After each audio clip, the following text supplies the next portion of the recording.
I ain't gonna let nobody turn me around, turn me around, turn me around. I ain't gonna let nobody turn me around. I'm just gonna keep on a walking, keep on a talking, marching down to freedom's land. Good morning, students, faculty, staff, and distinguished guests. My name is Walter Clark Jr., and I'm a graduating senior criminal justice major from Milwaukee, Wisconsin. I have been given the esteemed honor and pleasure to welcome you to one of the closing events of Clark Atlanta University's Founders Week 2015 with a commemoration to the 50th anniversary of Bloody Sunday. It is absolutely unbelievable that our founders didn't let anyone turn them around in the years of 1865 and 1869. Just as the marchers of Selma didn't let anyone turn them around. They just kept on walking, kept on talking, marching to freedom's land. For those of you who do not know, it was on Bloody Sunday, March 7th, 1965, when some 600 African Americans marched from Selma to Montgomery, Alabama for voters' rights. They were met at Edmund Pettus Bridge by state and local police officers who brutally attacked them and drove them back into Selma. It was only 2 days later that Dr. Martin Luther King Jr. led a symbolic march back to Edmund Pettus Bridge. But it was the third march, which would be 50 years ago tomorrow, that some 25,000 marchers marched into Montgomery, Alabama with court-ordered protection. This incredibly phenomenal event caused President Johnson to sign the Voters' Rights Act of 1965 only 5 months later. This single event has played such a pivotal part in all of our lives that not only does each and every one of our votes count, we have an African American president serving his second term. This is the day that we give recognition to those who paved the way for us. The day that we celebrate their great efforts and sacrifices to give us all an opportunity to reach places that were once only dreams. Today is the day that we pay homage and give thanks to our saviors. It is because of men and women such as W.E.B. Du Bois, Reverend Jesse Jackson, Dr. Martin Luther King Jr., Rosa Parks, and yes, trustee William E. Shack Jr., that my peers and I have the opportunity to be anything in the world. They have shown us that with hard work, dedication, and education, the world is ours. March 7th, 9th, and the 21st of 1965 are days that we as a people made history by creating a treasure in the tragedy. That treasure being the Voters' Rights Act of 1965. They were the days that we liberated ourselves from oppression and took control of our destinies. The days that we stood up for what was right and did not back down from billy clubs, tear gas, and dogs. The days that we stood on our feet and marched through the valley of death without fearing any evil and didn't let anyone turn us around. We just kept on walking, kept on talking, marching on freedom's land. Thank you.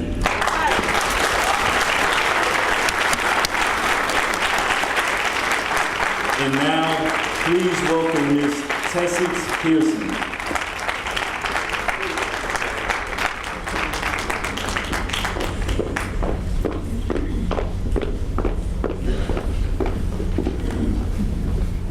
Precious Lord, take my hand, lead me on, help me stand. I am tired, I am weak, I am alone. Through the storm, through the night, lead me on to the light. Take my hand, precious Lord, and lead me home. Ain't gonna let nobody turn me around, turn me around, turn me around. Ain't gonna let nobody turn me around. I'm gonna keep on walking, keep on talking, marching to the freedom land. Ain't gonna let nobody turn me around, turn me around, turn me around. Ain't gonna let nobody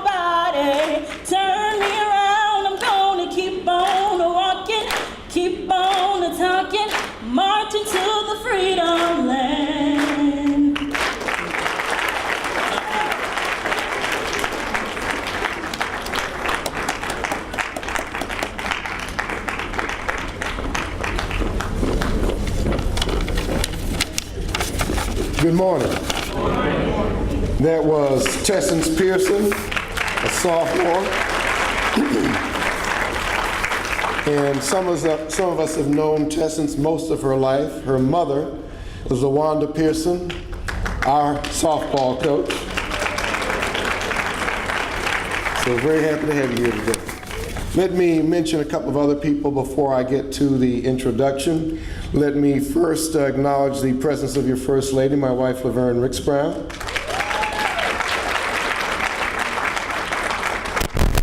For those of you who were with us last night, Miss Jen Reeves.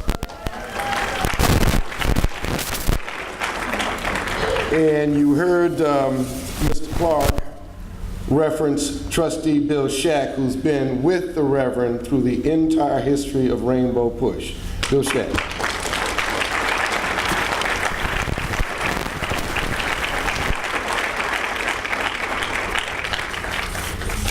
So, Clark Atlanta University, I'm very pleased on this day to welcome the Reverend Jesse Jackson as we culminate our Founders Week, as we begin to end the process of this 50-year celebration and address the inevitable question, where to next? Where do we go from here? And as we begin to address that question, there's really no one better positioned to come forward and to talk to us about all of this, to commemorate Bloody Sunday, and also to talk about where we go from here. His bio is in the program. I'm not going to go through that. Most of you should know all of it by heart anyway. But he has been a champion for the people for his entire life, beginning as an undergraduate at North Carolina A&T and continuing on through every phase of his life. He's been a champion for the people. Years ago, when I was a dean at Hampton University, we had a huge program, a Black family program, and we chose to focus that year on gun violence and the ways in which our youth die from gun violence. Again, Jesse Jackson answered the call and came and led the main event for that program. Just 2 years ago in 2012, you'll remember that there were changes made in some of the federal aid and the financial aid that comes through loans, especially the Parent Plus loan. This institution took a huge hit. We lost 500 students at one time. We spent months trying to get the attention of the Department of Education. How we got the attention of the Department of Education is Jesse Jackson walked me into the Secretary's office to talk about this matter. So Jesse Jackson is a champion for the people every day.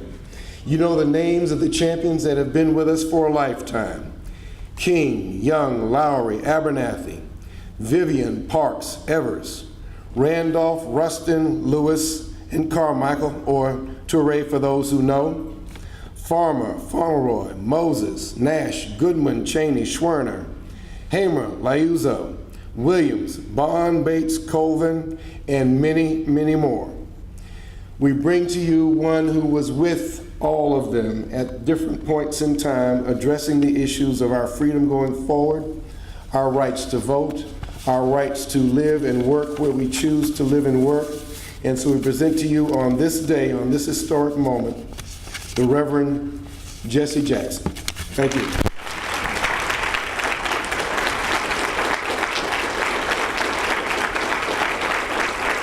Say, I am somebody.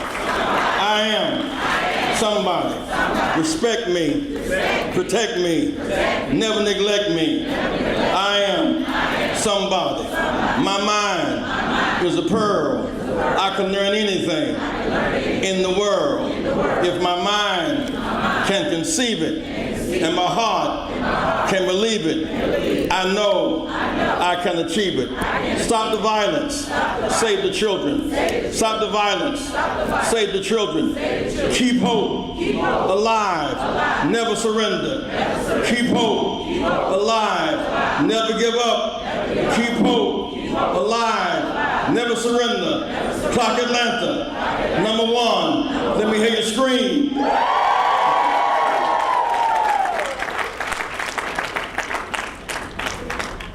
Good morning. It is a special privilege for me to be here with you today. I was almost a Clark student and should have been a graduate if I had entered. Recruited by then Coach Epps and Jesse McClarty to play football. At that time, Bobby Kennedy, where is you, Bobby? Miss Bobby, please stand. Bobby Kennedy Sanford, give her a hand. Sanford. You know her as Sanford. We were classmates. She was Miss Bobby Kennedy at that time. And smart guys used to copy off her papers. I want to thank my friend and brother, Dr. Brown, for his kind and generous introduction, our relationship across the years.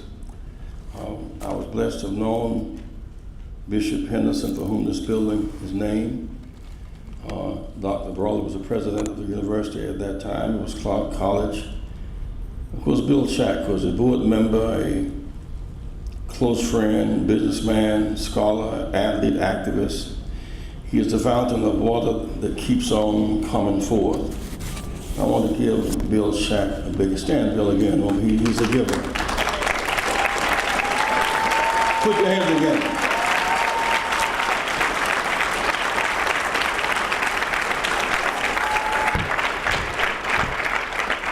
Down through the years, from the founding of Atlanta University in 1865, this is the 150th anniversary of our liberation from slavery.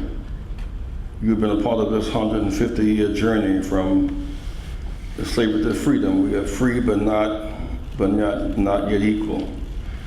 But so many great scholars and athletes have come out of this place. I remember so well, I was sharing with Dr. Brown today, there are 5 iconic pictures in that torrid 55 to 65 season. One, of course, is Rosa Parks sitting on the bus, refusing to move. A second is the Little Rock 9 students going into the school under police and National Guard. The third is the 4 students in Greensboro, North Carolina, sitting in at the lunch counter, not moving. Fourth is John Lewis and Jose Williams, Ms. Boynton marching across the bridge. One that captured us in a very different way was the Clark graduate, James Felder. In 1963, when John Kennedy was killed, and that was such global pain and outrage. This is a year before the Civil Rights Act of '64. 2 years before the Voting Rights Act of 1965. To see an African American lead the procession carrying John Kennedy's body, one who's in charge of the whole process, who watched the autopsy, from the time he landed at Andrews Base from Dallas, Texas, to the time he was buried, was James Felder. Felder was a student body president at Clark. He was second vice grand boss of the American Mega Psi Phi fraternity. A huge force, and I urge, appeal to you, all you should know James Felder. He is a force for good in the world, and let's give Attorney James Felder a big hand, will you please? Put your hands together.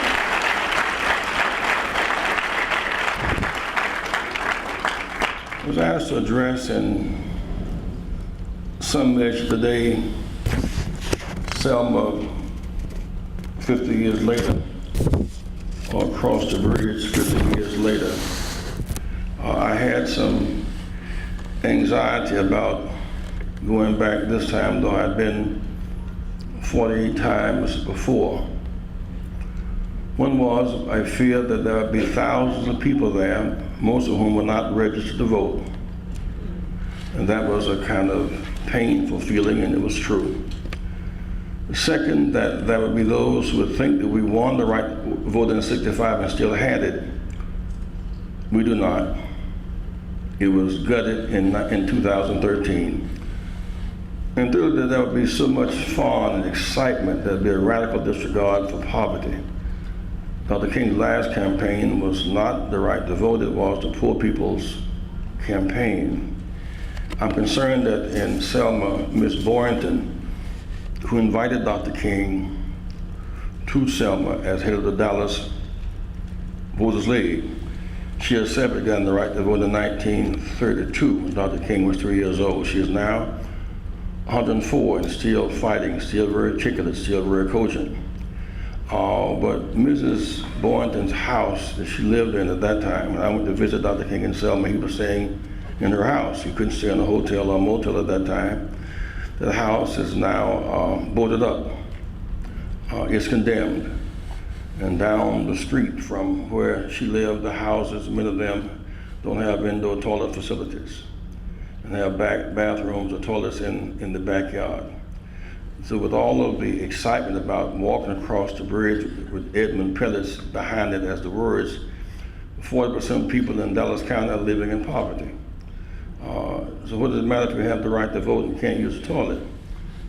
The right to vote and can't get a decent meal and can't get a job. And so you cannot really separate this quest for vote from the quest for economic justice. And that was not addressed in a meaningful way there. Blacks in Georgia pay 22% of taxes, but get less than 2% of state contracts, free but not equal. The governor's transportation bill will raise $3 billion from Georgia taxpayers, but has no provision to include black contractors.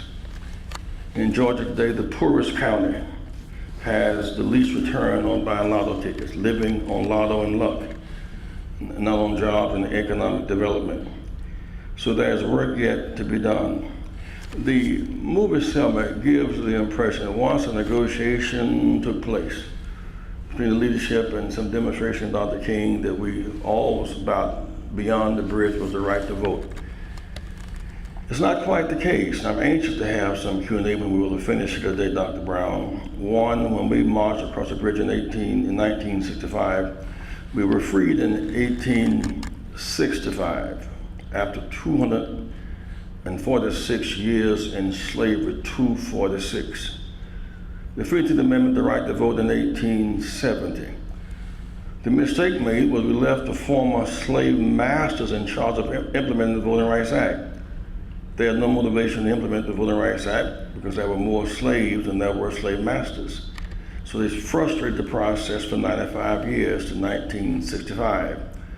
But there was much struggle. It was not just the blood on that bridge, much blood between 1870 and 1965. There's a New York Times article written about a month ago, 4,000 blacks lynched, like hung from trees, like hanging after church on Sunday, lynching parties. Lots of blood between that and 1965. It gets hardly a mention. But blacks could not vote because it's been held up for 95 years. But white women could not serve on juries. 18-year-olds who served in Vietnam could not vote. You cannot vote on college campuses. They strategically avoid putting voting booths on campuses where it's convenient for you to vote. You cannot vote bilingually until 1970. You cannot vote proportionally until 1988, when I ran the last time. Well, what does that mean? What does proportionality mean? On the winner take all, if I'm running and get 47% of the vote and someone else gets 50%, they get all the delegates, including those that they did not earn. We argue if you get 47% of the vote, you should get that number of delegates, proportionality. We democratized the process. That did not seem much at that time. It was dismissed as a kind of a concession to us. But what it meant in 2008 when President Barack Obama ran 20 years later with proportionality, Hillary Clinton won Texas, but barely, but she won it. She won California, barely, but won it. She won Ohio and Pennsylvania. On the 84 rules, in her first run, she would have been the nominee. We democratized democracy under the 88 rules. President Barack became the nominee because we democratized democracy. Rules matter. Why do we do so well in football and basketball and baseball and track on the diamonds. Why do we do so well? Say whenever the playing field is even and the rules are public and the goals are clear, the referees are fair, we do well. But if the playing field is not even, if the rules are not public, the goals are not clear, the referees are not fair, if in fact referees are not fair, the score is not transparent, if inheritance and access trumps effort and excellence, we can't make it. That's a big part of our struggle today, is that when your very best, you do your very best and it is trumped by inheritance and access. If on the football field, if you came from a single parent household and had to run 12 yards for a first down, you inherited some yards and you got 8 yards for a first down, there will not be a sense of justice on the football field. Fighting for fair rules matter. Our marching and our demonstrating, much of it led from this campus, changed the rules of the South from apartheid. The apartheid that we fought in South Africa up in the year 1990 came from America. We transported apartheid to that country and had a government policy kinship with it. But we made the New South. I was at a Super Bowl event a couple of years ago, and someone asked why I was so intensely interested in it. I said, because I'm looking at the fruit of the civil rights movement. So the question was, what does the civil rights movement have to do with the Super Bowl? We made it possible. You couldn't have had the Carolina Panthers and the Atlanta Falcons behind the cotton curtain. It would have been illegal to sit together or to play together. You couldn't have had the big Georgia Tech Georgia game with black ball players and whites playing together, except we won those battles. You couldn't have had the big Alabama LSU game, except we changed and democratized the rules. You would not have all this automotive industry, Hyundai and Honda and Kia and Mercedes-Benz and Boeing in the South, had not we changed the rules to make the South investment work. So our movement changed the whole South. We're responsible for the Olympics being in Atlanta. We made the New South new. We transformed a section of our country that was not investment attractive, not investment worthy. We made the New South new. Problem was that when slavery ended, the former slave masters maintained the infrastructure. They benefited from the new freedoms. In the New South, we pulled the walls down. Those who had been bigots maintained the infrastructure. Therefore, they had access to capital and access to inheritance laws.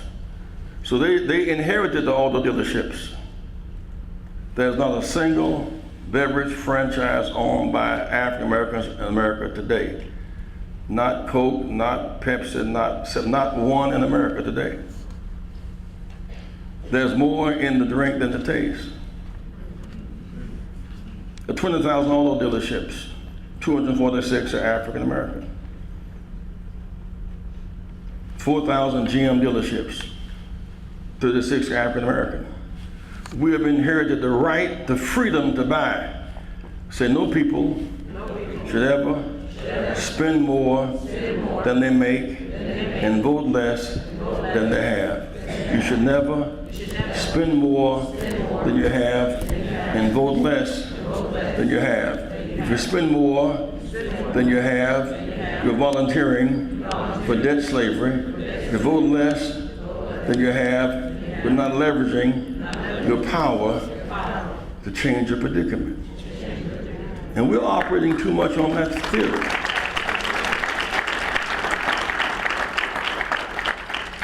And I'm not dealing with details like who owns the infrastructure.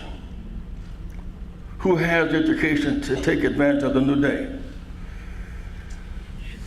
The Voting Rights Act of 1965 has been gutted.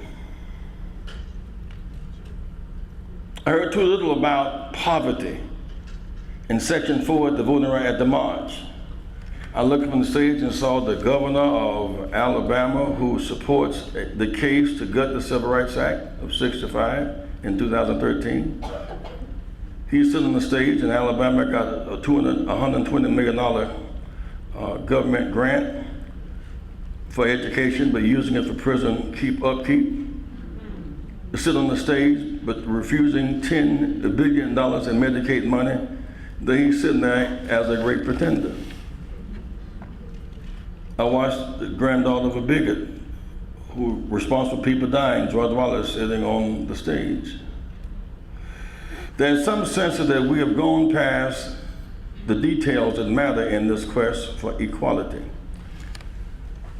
What made 1865 work for us was not just emancipation, but Reconstruction, some plan to address those who have been locked out. I mean, this school is a mission school.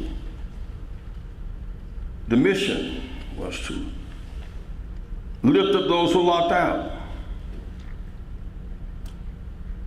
The mission was to give those a first chance. The mission was to fight for debt forgiveness, to invest in education.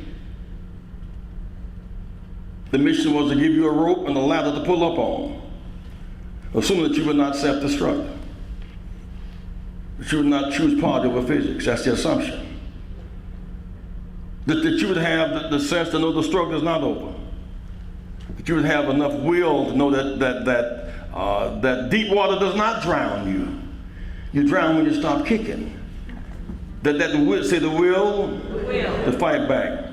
Our school, as its mission, must lift up the locked out, make up for lost time, a rope and a ladder to pull up, stand for debt forgiveness, seek and espouse high self-expectations.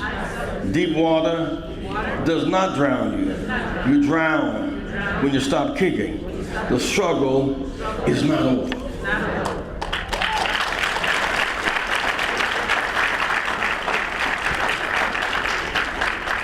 So 1865, to be free. Fred Douglass said, to be free without Reconstruction is free to starve. Free to be ignorant, to be illiterate, to be a beggar. There must be some plan to build. And so in comes Atlanta University.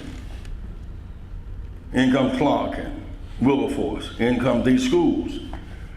To offset, because in slavery it was illegal, say illegal, to learn, to read, or write. Learning to read is an act of liberation. Involuntary slavery,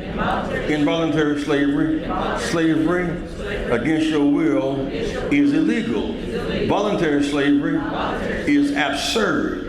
If I don't learn to read, write, count, and think proficiently, I am a qualified volunteer slave. I should know better and do better.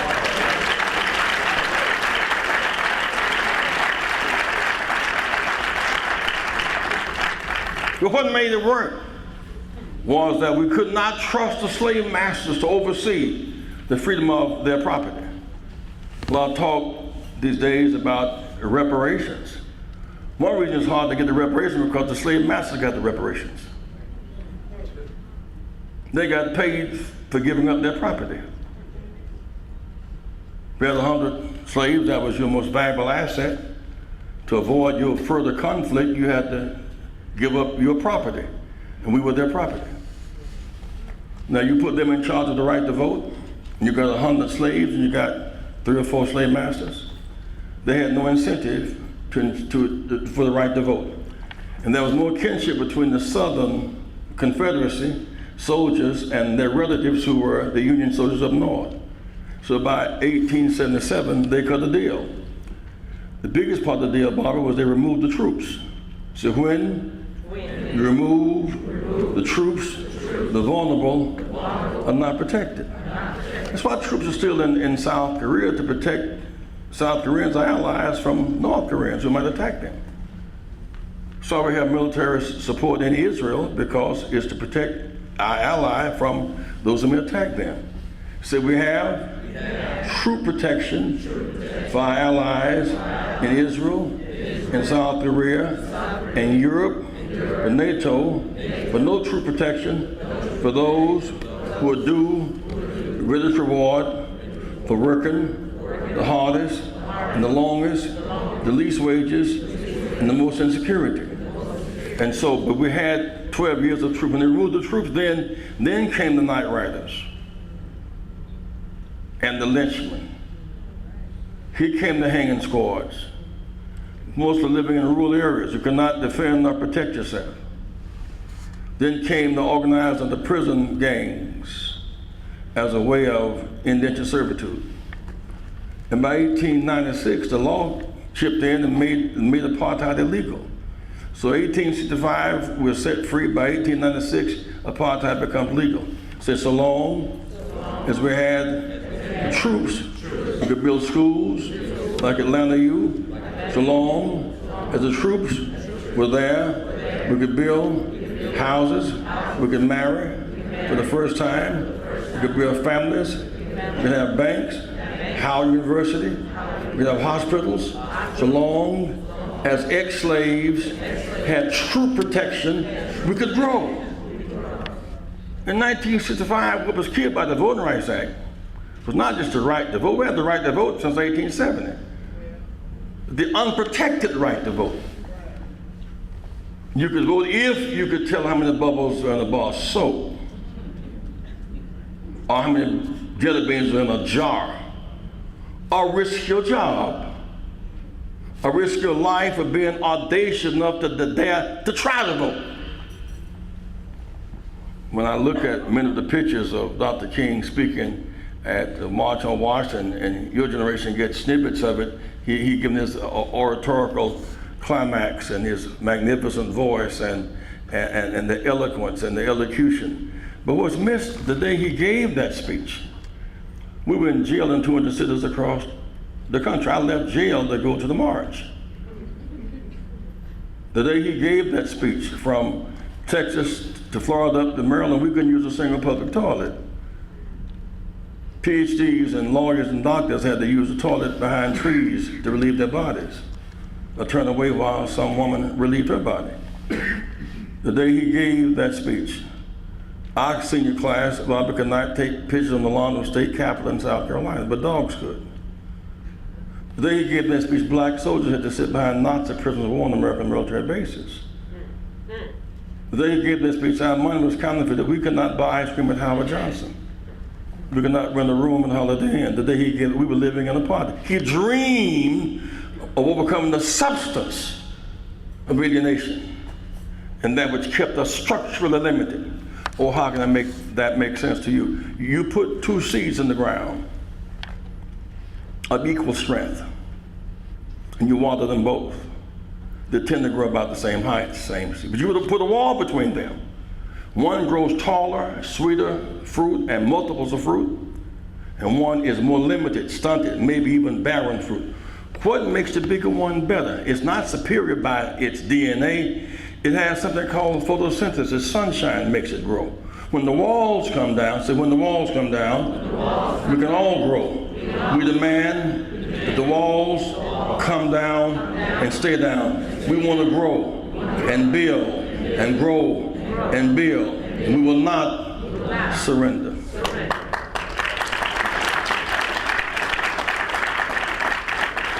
In 65, they said, well, with the Voting Rights Act, let's have an enforcement called Section 4 and Section 5. So these areas have historically segregated against people of color. Therefore, we'll have, if you move any jurisdiction, it must be pre-cleared. If you have a voting precinct on this campus, and they move it, they have to get it pre-cleared to the Department of Justice, so they couldn't do it. If you don't have one here with 3,500 students here, you should be able to get one here. because of justice making voting easily accessible and affordable. Well, if you're going to have districts that represent the population, you carve out districts that include those who've been locked out. The Voting Rights Act, so you end up with 4 black congressmen from Georgia. You end up with a black congressman from South Carolina because we were able to attain fair lines. But then the right wing argued, why punish the South? Why treat us different than New York? Well, some parts of New York on the Voting Rights Act as well. Why treat us different than Newark or some other place? It's unfair to treat us that way. On the premise that the South had overcome its racial malfunction, they ruled in June 25th, 2013, that you no longer needed oversight. You no longer needed the troops in the South. So when the troops leave, bedlam and arbitrary justice, which is injustice, sets in. So what did the states do? Begin? Texas said you can use a gun ID to register, but not a student ID to register. They came at the student. But this is schools like Fort Valley, where that 3,000 people removed the voting precinct from the campus because 3,000 people voted in one spot. What does it mean in North Carolina, in parts of Georgia, removing voting booths off of college campuses? And it's hard to fight that fight now because it's such an expensive fight to fight. They removed the troops. They removed Section 4. They left us the carpet that took away the key. The 65 Voting Rights Act has been gutted. That's why the march last week should have been a protest, not a celebration. We lost the 65 Voting Rights Act. Say we lost the 65 Voting Rights Act on the assumption all was just and all was fair. We need the protected Voting Rights Act restored. Now here, cut it another way. Here, they've got something called stacking and packing. That is to say that because they have these powers now that the states can use race again as a factor, and they draw lines that make it difficult for white Democrats to win, and lock blacks and win, they win over on the black side of town. So they stack blacks. So you have 80% blacks and 20% whites. You can win, and whites have 80% whites and 20% blacks. They don't have to pay us any attention. So you lose. We would rather have a 55-45 formula or 50-50 than 80-20. Because with 55-45, we influence each other. We need each other. We become more civil. But without the districts being diverse, and we stack and pack, we are back to states' rights, back to white primaries. That's a 50-year backwards step. We've lost ground. So every state legislature now, from Virginia, North and South Carolina, Georgia, and Florida, and Alabama, and Texas, and Arkansas, right on around that whole zone, got all white Republican legislators and all black Democratic legislators. The blacks are getting elected, but they've been put in the back of the legislature, as in the back of the bus. They maneuvered us into a position of impotence because we don't have the protection of law. So, is this a time to celebrate or to fight? So every generation must fight the fight of its day.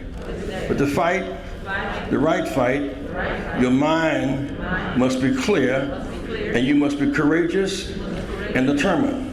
Strong minds break strong chains. I mean, don't just deal with Dr. King's eloquence. I mean, deal with the fact he finished high school at Booker Washington at 15. It was an early admission to Morehouse. Finished college at 19. Finished seminary at 22. Got his PhD at 26. So strong minds break strong chains. Governors had less education than Dr. King. Senators had less education. He could outthink them, outwrite them. He defeated them. Strong minds break strong chains.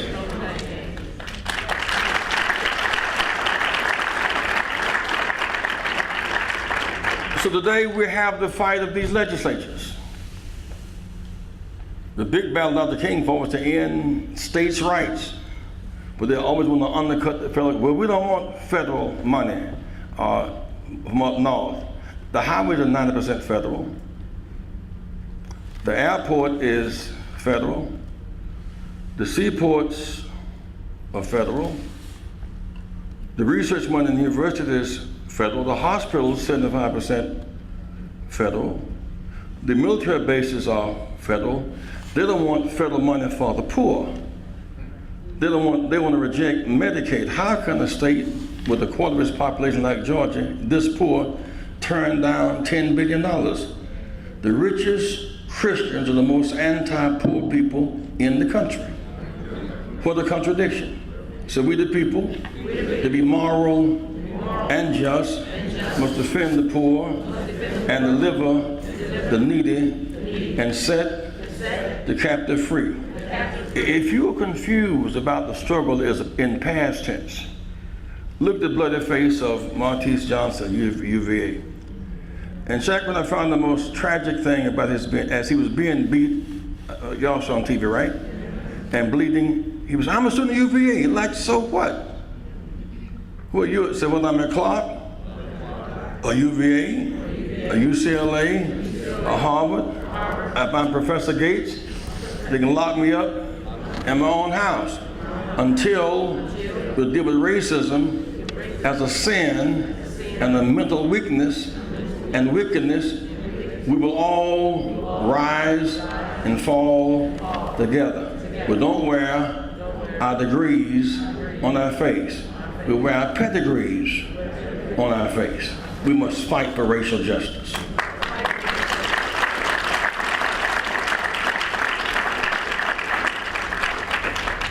So today, 50 years later, the Voting Rights Act has been gutted. Resegregation is in order now. Because really what it means is this, Dr. Brown, it means that if you can order all redistricting and your state legislatures are 80% white, if you're going to run for Congress in that district, you must be likened to the 80%, driven by fear and propaganda. It means that the Congress people will begin to reflect that in the Congress. They'll begin to reflect that in the Senate and in the White House. So whenever you have racial polarization at the bottom, it grows to the top. Out of that, politics of fear will defeat politics of hope. Politics of exclusion will defeat politics of inclusion. We must fight for an even playing field, public rules, clear goals, fair referees, and transparent scores in every dimension of life, you see. Lastly, we're now in the fourth stage of our struggle. Every struggle season has its day. I would make this case. If I were writing a musical symphony, there are four movements. I know you Jane Brown fans don't believe that. Y'all think it's just two. There really are four movements in a symphony. Say there are four movements in a symphony. The first movement was to end legal slavery. 246 years. So 246 years. We need not be saying, back down this summer, we were in slavery summer, so we were in slavery 246 years as a matter of law. This ain't just no random number of years. So we did not come as immigrants or refugees. We came as commodities, more valuable than banks, land, or insurance. We built the nation. You must know that to have that complex. So we are overcomers. The second stage was to end legal Jim Crow. I mean, the absurdity that we could not drink water found downtown. Maybe beyond your imagination. I wouldn't accept that. You would accept it to go thirsty or go to jail. And most folks figured going to jail was not worth a drink of water, so they just didn't, they adjusted. See, people who are down and out have three options. You adjust, you resent, or you resist. We must forever be maladjusted. Just to resent, become angry, is not a strategy. People who are down must get a ladder and a rope and pull up and fight back. We must never surrender. Those are your real options. You can resent. Some people just, I know it's wrong, and just be walking around angry all the time. They have no way of releasing their anguish, their concerns, their dreams. They just walk around angry, know everything, but fight about nothing. I'm not going to pick it. I'm not going to demonstrate. I mean, you're not going to change. You're just going to stay permanently angry. But that is not say being angry is not a strategy. It's an emotional condition. Adjusting is a cop-out. People who are change agents, people who are enlightened, resist. Resisting may be boycotting. It may be lawsuits. It may be getting an advanced degree.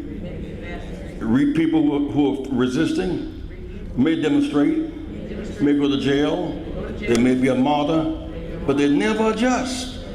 And that's our challenge today. Now, say if I'm out of slavery, if I have the right to vote, if I'm out of Jim Crow, without access to capital, industry, technology, and deal flow, you can starve to death. Every homeless person on the corner is out of slavery, out of Jim Crow. I know another white person who was in the same predicament and has the right to vote. See, if I graduate, the guaranteed debt, not a guaranteed job, I'm in a bad shape because I must pay my loan back without the job. I'm worse off when I graduate than before I entered. That's bad economics. We demand student loan debt forgiveness as part of our fight. The student loan debt forgiveness must be a significant part of our struggle. And so you have this magnificent center here for scientific development, which we want to co-partner with Clark Atlanta, Mr. Dr. Brown, and Rainbow.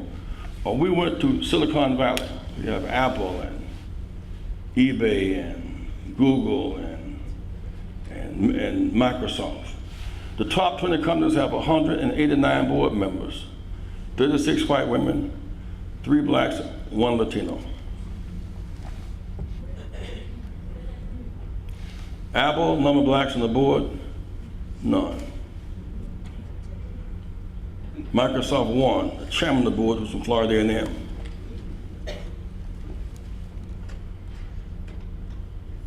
Facebook, none. We can't wait to get the product. We've not looked on the engine. So if we buy recklessly and blindly, if we buy and spend more than we have and vote less than we have, that formula will not work. So we went to see them about getting blacks on the board, and we also did research on, research, education, negotiation, action. So we said, we want to talk about board. They said, well, Reverend, we cannot tell you about EEO1 because it would give us competitive disadvantage. And they filed a lawsuit and they won the lawsuit, because they were lying, but they had the power to stack the cards. So with the help of Dr. Shack, we bought shares of stock in those corporations. With the shareholders, meaning the shareholders, not sharecroppers. Stepped up in the meeting, said Miss Meg at Hewlett Packard, because you have a chance to speak in those meetings if you're a shareholder. We had about just enough to get on the floor. Said about 30% of our market is black and brown. Our board does not look like our consumer base. I'm a shareholder, you know. Why don't we have blacks and browns in our C-suites? You mean you can't find any blacks and browns for our board? You mean our 11 board members are qualified and all blacks board members in America? No. Well, let's have a discussion. That's engaging the meaningful action of this day. You can't mobilize it around the right to use the toilet downtown. We won that. You can't mobilize around the right to vote. We won that. We're mobilized now around banks that will not lend to us, engage in subprime lending and predatory spending schemes to take our houses. So each day sets forth an agenda. We demand equity and parity from banks and industry and science. And that's why STEM is so important. You must study science, technology, engineering, and math. We can learn, we will learn, we must learn. Now, while that is important, Dr. Brown, 70% of the jobs in Silicon Valley are not STEM. They're truck drivers, they are secretaries, they are security workers, they are lawyers and advertising and marketing and PR. So that they cannot use even that as a reason to lock us out. So those would be free must hit the first blow. If our government does not enforce civil rights policy, and we who are locked out don't demand the right to get in, the law of inertia takes over and nothing moves. We'll knock on closed doors so long as we shop, buy, and invest till something happens. So based on that theory, Intel put forth a deal for $300 million. And about $100 million will end up going to our colleges for a pipeline from Silicon Valley to HBCUs. We're going beyond that to reach out to make the continent look like the population. Beyond that, money for startup incubators for the first time. And that's the struggle of our time. Because you cannot just march shooting by shooting. We have to stop the shooting as a matter of law, but we cannot create the challenge of our time just reacting to who got shot lately. We must stop the shooting, say stop the shooting, stop the violence. We demand equal protection under the law. We also want equal access to capital and industry and technology and deal flow. We have the capacity. There is no mind shortage. There is an access shortage. We demand access and we demand it now.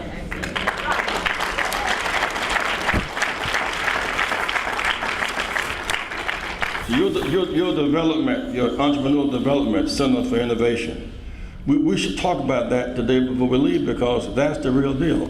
Now we must now figure out some way to connect it to. Now close on this note here. 50 years later, we must demand from ourselves the right fight. 50 years later, developed minds matter. Strong bodies matter. Courage of conviction matters. Scientific objectivity matters. 50 years later, strong faith can conquer fear, faith, and foolishness. There's nothing we cannot do. We deserve all that God has put here, all of His people. We matter. Forward by hope, not backwards by fear. Keep hope alive.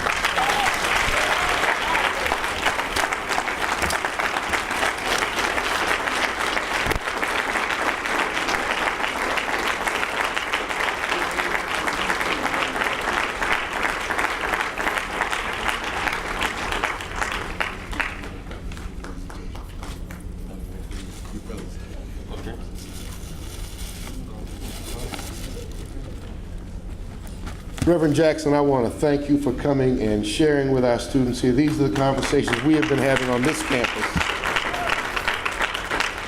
And we promise and dedicate to partner with you and Rainbow Push, particularly as you push forward on these new matters of how we get to the corporate boardroom, how do we invest ourselves in the innovation and entrepreneurial spaces, because that is much of the future that we have to engineer. And I have just a small token of appreciation from the university here. And you've got to see what it is. Got it all wrapped up.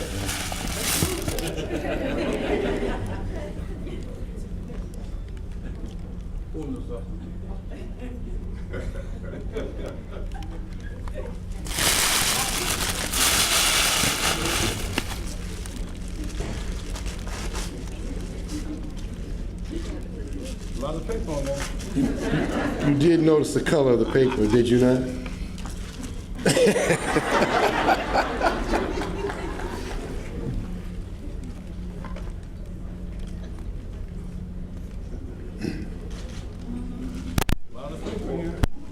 There's more paper? All right. What time is it? Nation time. And Reverend, you do have a few of your brothers here who want to come up and make a presentation as well.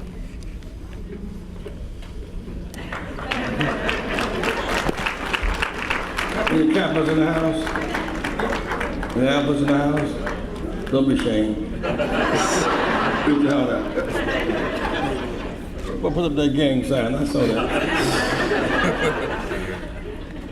On behalf of Clark Atlanta University and the Beta Psi chapter of Omega Psi Phi, we would like to present Brother Jesse Jackson with a certificate of appreciation.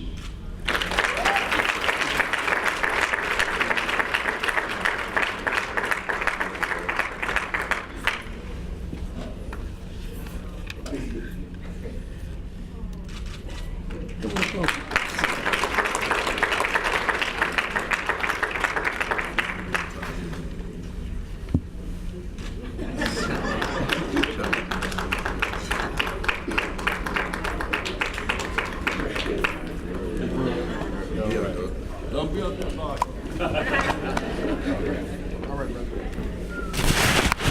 And just a word to our students here. You know, we have been with you as we have gone through all of the responses to the Michael Brown shooting and all of the things that have happened.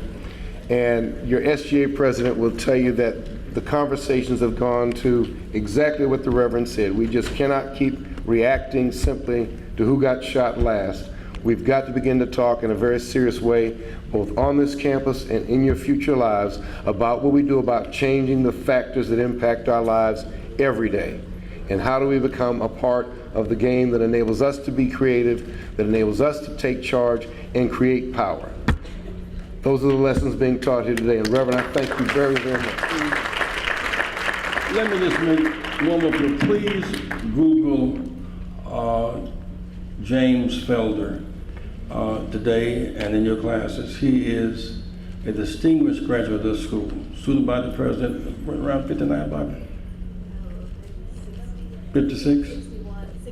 61, James Felder, in the military, and led the honor guard. At that time, you got to appreciate the backdrop of 63 before we even had the right to use toilets downtown or use theaters. When Leader Carr was a huge breakthrough. He was a Clark College student body president. Please take it.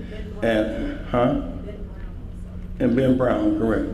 By the way, how many of you use Twitter? At Rev J. Jackson. Facebook, like me, Reverend Jesse L. Jackson Sr. Right.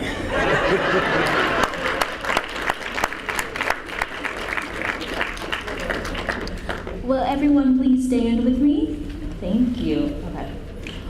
We shall overcome. We shall